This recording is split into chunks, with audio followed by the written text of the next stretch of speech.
بسم اللہ الرحمن الرحیم۔ السلام علیکم دوستوں۔ مکہ شریف کیسے بسا، وہاں کے لوگ وہاں کیسے آئے، کیسے وہاں گھر بنائے، اس کی جانکاری اس ویڈیو میں آپ لوگوں کو ملے گی۔ تو دوستوں شروع کرتے ہیں۔ حضرت ابراہیم علیہ السلام نے مصر سے واپسی پر فلسطین میں رہائش اختیار کی۔ اس علاقے کو کنعان بھی کہا جاتا ہے۔ حضرت ابراہیم علیہ السلام اس وقت اولاد سے محروم تھے۔ تورات کے مطابق حضرت ابراہیم علیہ السلام نے اللہ کی بارگاہ میں بیٹے کے لیے دعا کی اور اللہ نے ان کی دعا کو قبول کر لیا اور ان کو تسلی دی۔ یہ دعا اس طرح قبول ہوئی کہ حضرت ابراہیم علیہ السلام کی چھوٹی بیوی محترم حضرت حاجرہ رضی اللہ عنہا حاملہ ہوئیں۔ جب حضرت سارہ کو یہ پتہ چلا تو انہیں بشر کے تقاضے کے طور پر رشک پیدا ہو گیا۔ اس صورتحال سے مجبور ہو کر حضرت حاجرہ ان کے پاس سے چلی گئیں۔ تورات کے مطابق ان کا گزر ایک ایسی جگہ پر ہوا جہاں ایک کنواں تھا۔ اس جگہ وہ فرشتے سے ہم کلام ہوئیں اور کنویں کا نام زندہ نظر آنے والے کا کنواں رکھا۔ تھوڑے دنوں بعد حضرت حاجرہ کے بیٹا پیدا ہوا اور فرشتے کی بشارت کے مطابق اس کا نام اسماعیل رکھا گیا۔ حضرت اسماعیل علیہ السلام کی پیدائش کے بعد حالات بخاری شریف میں حضرت عبداللہ بن اچواس رحمۃ اللہ علیہ سے نقل کی گئی روایت میں اس طرح بیان ہوئے ہیں کہ ابراہیم علیہ السلام حاجرہ اور دودھ پیتے بچے اسماعیل کو لے کر چلے اور جہاں آج کعبہ ہے اس جگہ ایک بڑے پیڑ کے نیچے زمزم کی موجود جگہ سے اوپری حصے پر ان کو چھوڑ گئے۔ وہ جگہ ویران اور غیر آباد تھی اور پانی کا نام نشان نہ تھا، اس لیے ابراہیم علیہ السلام نے ایک مشک پانی اور ایک تھیلی کھجور بھی ان کے پاس چھوڑ دی اور پھر منہ پھیر کر روانہ ہو گئے۔ حاجرہ علیہ السلام ان کے پیچھے پیچھے یہ کہتے ہوئے چلیں، اے ابراہیم، تم ہم کو ایسی گھاٹی میں کہاں چھوڑ کر چل دیے جہاں نہ آدمی ہے اور نہ بچہ، نہ کوئی مونس، نہ گموار۔ حاجرہ برابر یہ کہتی جاتی تھی مگر ابراہیم علیہ السلام خاموش چلے جا رہے تھے۔ آخر حاجرہ نے معلوم کیا کہ کیا اللہ نے تم کو یہ حکم دیا ہے؟ تب حضرت ابراہیم علیہ السلام نے فرمایا، ہاں، اللہ کے حکم سے ہے۔ حاجرہ علیہ السلام نے جب یہ سنا تو کہنے لگیں، اگر یہ اللہ کا حکم ہے تو بے شک وہ ہم کو ضائع اور برباد نہیں کرے گا، اور پھر واپس لوٹ آئیں۔ ابراہیم علیہ السلام چلتے چلتے جب ایک ٹیلے پر ایسی جگہ پہنچے کہ ان کے گھر والے نگاہ سے اوجھل ہو گئے تو اس وادی کی اور جہاں آج کعبہ ہے رخ کیا اور ہاتھ اٹھا کر یہ دعا مانگی، اے ہم سب کے پروردگار، تو دیکھ رہا ہے کہ ایک ایسے میدان میں جہاں کھیتی کا نام و نشان نہیں ہے، میں نے اپنی کچھ اولاد تیرے محترم گھر کے پاس لا کر بسائی ہیں کہ وہ نماز قائم رکھیں تاکہ یہ محترم پر ایک خدا کی عبادت کرنے والوں سے خالی نہ رہے۔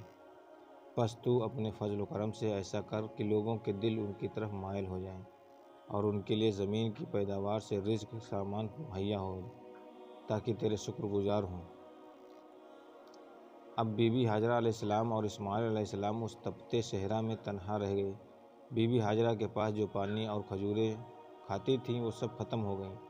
پانی نہ ملنے کی وجہ سے ان کی چھاتی کا دودھ بھی سوکھ گیا اور جب بچے کے لیے دودھ بھی نہ اترا چھاتی سے تو بچہ بھی بھوک کی وجہ سے رونے لگا۔ تو بی بی حاجرہ نے بچے کو ایک کھجور کی جھاڑ کے چھاؤں میں لٹا دیا اور سامنے 2 پہاڑیاں تھیں جسے آج صفا اور مروہ کے نام سے جانا جاتا ہے، اس پہاڑی پر چڑھ گئیں کہ دیکھیں شاید کوئی قافلہ یا کوئی انسان دکھ جائے تو کم سے کم اس سے پانی تو مانگ لیں، جسم میں تو پانی آ جائے تاکہ بچے کے لیے دودھ بن جائے اور بچے کی بھوک مٹ جائے۔ جب وہ ایک پہاڑی پر چڑھتی تو بچہ آنکھوں سے اوجھل ہو جاتا۔ بچے کی محبت میں وہ جلد سے نیچے اتر آتی، لیکن بچے کو روتا دیکھ جلدی سے بھاگ کر دوسری پہاڑی پر چڑھ جاتی کہ شاید کوئی نظر آ جائے اور کچھ مدد مل جائے۔ اس طرح آپ نے ان دونوں پہاڑی کے 7 چکر لگائے، کبھی پہاڑی چڑھتی اور کبھی اولاد کی محبت سے نیچے اتر آتی۔ اللہ تعالیٰ کو بی بی حاجرہ کی یہ اپنی اولاد کے لیے مشقت محنت اتنی پسند آئی کہ اللہ تعالیٰ نے ہر مسلمان مرد اور عورت پر جو بھی مکہ شریف میں حج یا عمرہ کے لیے جاتا ہے ان کے لیے صفا مروہ کی دونوں پہاڑیوں کے ساتھ 7 چکر لگانا فرض کر دیا ہے، اور یہ بھی حج اور عمرہ کے ارکانوں میں شامل ہے۔ جب بی بی حاجرہ ان دونوں پہاڑیوں پر دوڑ کر چڑھتی اور اولاد کی محبت اور بے قراری میں نیچے اتر آتی، ادھر بچہ بھوک سے رو رہا تھا اور پانی رو رہا تھا اور اپنی ایڑیاں زمین پر رگڑ رہا تھا۔ اسی وقت رحمت الہی جوش میں آئی اور اسماعیل علیہ السلام جہاں اپنی ایڑیاں رگڑ رہے تھے اس جگہ سے پانی کا چشمہ پھوٹ گیا۔ جب بی بی ہاجرہ نے پانی دیکھا تو دوڑ کر اپنے بچے کے پاس پہنچی اور اس پانی کو جو بہہ رہا تھا روکنے کے لیے اس کو چاروں طرف ریت کی دیوار بنا دی اور کہتی جاتی زمزم، یعنی کہ رک جا یا ٹھہر جا، اس لیے اس پانی کا نام آب زمزم پڑ گیا۔ اسی دوران بنی جرہم کا ایک قبیلہ اس وادی کے قریب آ رہا تھا۔ ٹھہرا، دیکھا تو تھوڑے سے فاصلے پر پرندے اڑ رہے ہیں۔ جرہم نے کہا یہ پانی کی نشانی ہے، یہاں ضرور پانی موجود ہے۔ جرہم نے بھی قیام کیا، اجازت مانگی۔ ہاجرہ نے فرمایا قیام کر سکتے ہو لیکن پانی میں ملکیت کے حصے دار نہیں ہو سکتے۔ جرہم نے یہ بات خوشی سے منظور کر لی اور وہیں مقیم ہو گئے۔ اللہ کے رسول نے فرمایا کہ ہاجرہ بھی آپسی انس، محبت اور ساتھ کے لیے یہ چاہتی تھی کہ کوئی آ کر یہاں ٹھہرے، اس لیے انہوں نے خوشی کے ساتھ بنی جرہم کو قیام کی اجازت دے دی۔ جرہم نے آدمی بھیج کر اپنے باقی خاندان والوں کو بھی بلا لیا اور یہاں مکان بنا کر رہنے بسنے لگے۔ انہی میں اسماعیل علیہ السلام بھی رہتے اور کھیلتے اور ان سے ان کی زبان سیکھتے۔ جب اسماعیل بڑے ہو گئے تو ان کا طریقہ اور انداز، ان کی خوبصورتی بنی جرہم کو بہت پسند آئی اور انہوں نے اپنے خاندان کی لڑکی سے ان کی شادی کر دی۔ جب ابراہیم علیہ السلام برابر اپنے بال بچوں کو دیکھنے آتے رہتے تھے۔ ایک بار تشریف لائے تو اسماعیل علیہ السلام گھر پر نہیں تھے۔ ان کی بیوی سے معلوم کیا تو انہوں نے جواب دیا کہ روزی کی کھوج میں گئے ہیں۔ ابراہیم علیہ السلام نے معلوم کیا کہ گزر بسر کی کیا حالت ہے۔ وہ کہنے لگی سخت مصیبت اور پریشانی میں ہیں اور بڑے دکھ اور تکلیف میں ہیں۔ ابراہیم علیہ السلام نے سن کر فرمایا اسماعیل سے میرا سلام کہہ دینا اور کہنا کہ اپنے دروازے کی چوکھٹ تبدیل کر دو۔ اسماعیل علیہ السلام واپس آئے تو ابراہیم علیہ السلام کے نور نبوت کے اثرات پائے۔ پوچھا کوئی آدمی یہاں آیا تھا؟ بیوی